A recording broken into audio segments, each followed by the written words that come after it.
The prologue. Yea, let that pass, quoth our host. As now, Sir Doctor of Physic, I pray you, tell us a tale of some honest materie. It shall be done, if that you will it hear, said this doctor. And his tale gan anon. Now, good men, quoth he, hearken every one. The tale. There was, as telleth Titus Livius, a knight, that called was Virginius, full filled of honor and worthiness, and strong of friendes, and of great riches. This knight one daughter had by his wife. No children had he more in all his life. Fair was this maid in excellent beauty above an every wight that man may see. For nature had with sovereign diligence why formed her in so great excellence, as though she would say, Lo, I, nature, thus can I form and paint a creature. When that me list, who can me counterfeit? Pygmalion.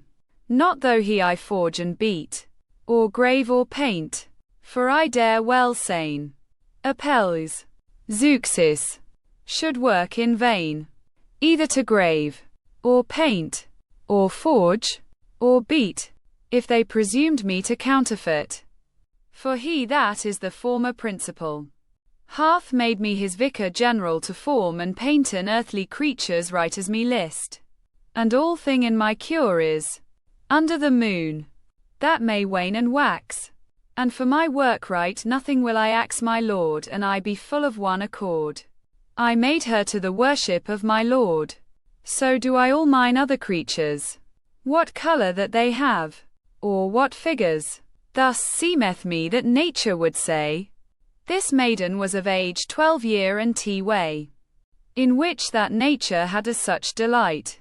For right as she can paint a lily white, and red a rose, right with such painture she painted had this noble creature, ere she was born, upon her limbs free, whereas by right such colours should be.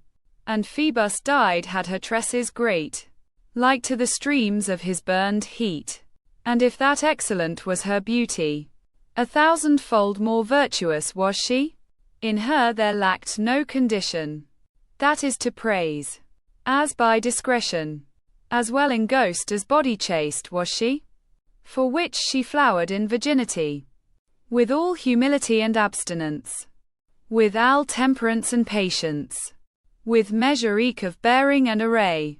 Discreet she was in answering alway, though she were wise as Pallas, dare I sayn, her fecunda eke full womanly and plain.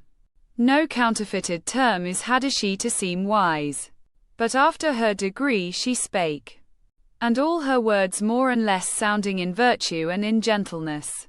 Shamefast she was in maiden's shamefastness, constant in heart, and ever in business to drive her out of idle sluggardy.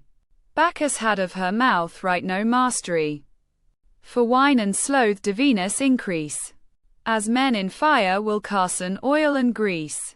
And of her own virtue, unconstrained, she had herself full often sick why feigned, for that she would flee the company, where likely was to treaten of folly, as is at feasts, at revels, and at dances, that be occasions of dalliances. Such things make children for to be too soon ripe and bold, as men may see, which is full perilous, and hath been yore. For all too soon may she learn lore of boldness, when that she is a wife. And ye mistresses, in your old life that lords' daughters have in governance, take not of my words displeasance, think that ye be set in governings of lords' daughters only. For two things, either for ye have kept your honesty, or else for ye have fallen in frailty and know well enough the old dance, and have forsaken fully such meschance for evermore. Therefore, for Christ's sake, to teach them virtue look that ye not slake. A thief of venison, that hath forlaughed his licorousness, and all his old craft, can keep a forest best of any man? Now keep them well, for if you will ye can. Look well, that ye unto no vice assent, lest you be damned for your wick intent. For whoso doth a traitor is certain, and take keep of that I shall you sain. Of all treason, sovereign pestilence is when a wight betrayeth innocence. Ye fathers, and ye mothers eke also, though ye have children, be it one or mo, yours is the charge of all their surveillance, while that they be under your governance. Beware, that by example of your living, or by your negligence in chastising, that they not perish, for I dare well say, if that they do, you shall it dear abye. Under a shepherd soft and negligent, the wolf hath many a sheep and lamb to rent. Suffice this example now as here. For I must turn again to my materi. This maid, of which I tell my tale express, she kept herself, her needed no mistress. For in her living maidens might read, as in a book, every good word and deed that longeth to a maiden virtuous. She was so prudent and so bounteous, for which the fame out sprang on every side, both of her beauty and her bount wide, that through the land they praised her each one that loved virtue, save envy alone, that sorry is of other man's weal, and glad is of his sorrow and unheal. The doctor maketh this description. This maiden on a day went in the town toward a temple, with her mother dear, as is of young maidens the manner. Now was there then a justice in that town. That governor was of that region. And so befell, this judge his eyen cast upon this maid, avising her full fast, as she came forth by where this judge stood. Anon his heart changed and his mood. So was he caught with beauty of this maid, and to himself full privily he said, this maiden shall be mine for any man. Anon the fiend into his heart ran, and taught him suddenly, that he by sleight this maiden to his purpose win might. For certes, by no force, nor by no meed, him thought he was not able for to speed. For she was strong of friendes, and eke she confirmed was in such sovereign bount, that well he wist he might her never win. As for to make her with her body sin, for which, with great deliberation, he sent after a clerk was in the town, the which he knew for subtle and for bold. This judge unto this clerk his tale told in secret wise, and made him to assure he should tell it to no creature. And if he did, he should lose his head. And when assented was this cursed reed, glad was the judge, and made him great cheer, and gave him gifties precious and dear. When shapen was all their conspiracy from point to point, how that his lechery performed should be full subtilly, as you shall hear it after openly.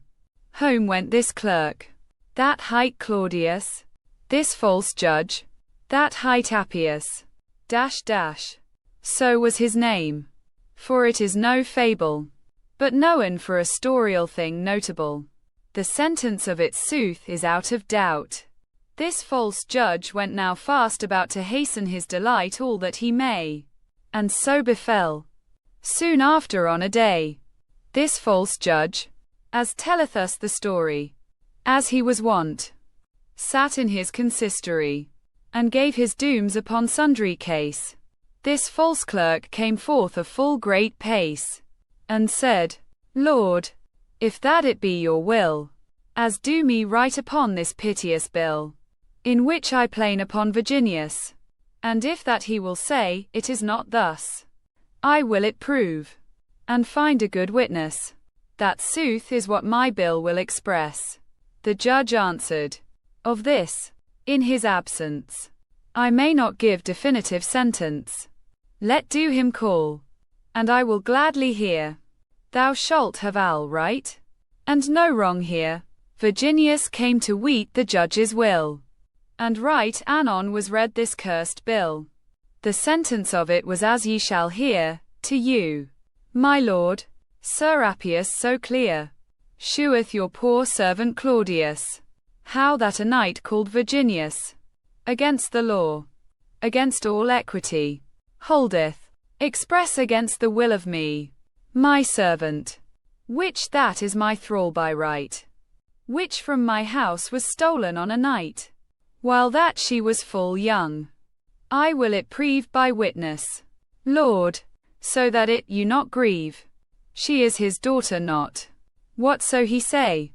Wherefore to you, my lord the judge, I pray, yield me my thrall. If that it be your will. Lo, this was all the sentence of the bill.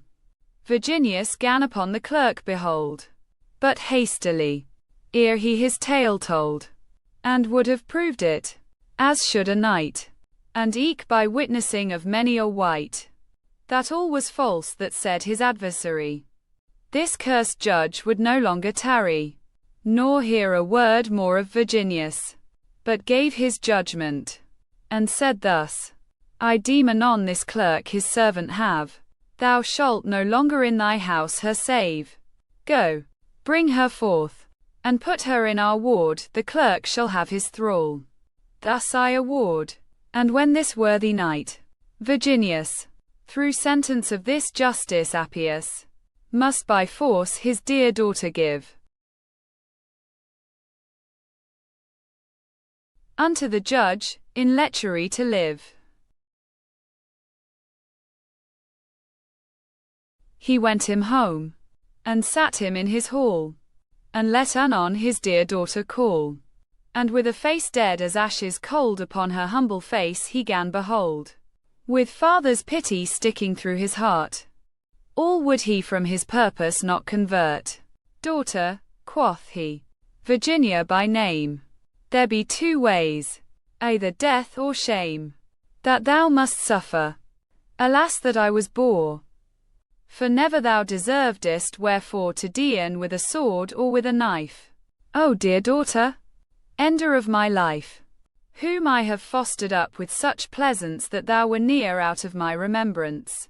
O daughter, which that art my last woe, and in this life my last joy also.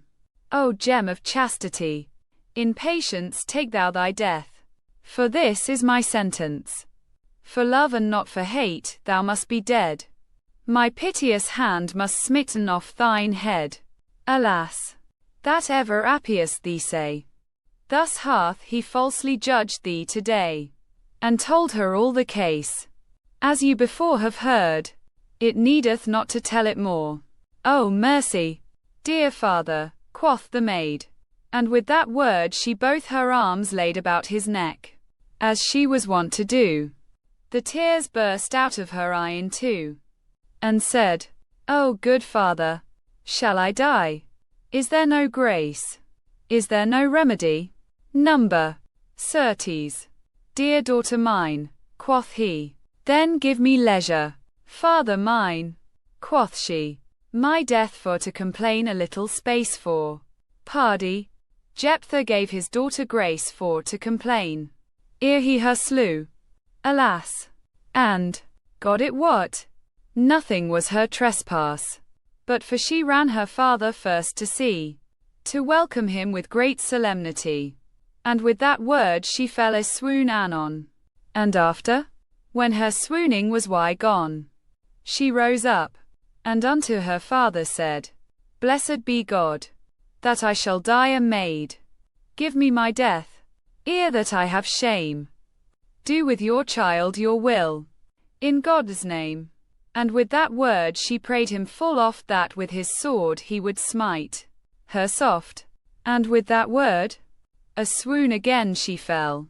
Her father, with full sorrowful heart and fell, her head off smote, and by the top it hent, and to the judge he went it to present, as he sat yet in doom in consistory. And when the judge it saw, as saith the story, he bade to take him, and to hang him fast, but right anon 1,000 people in thrust to save the knight.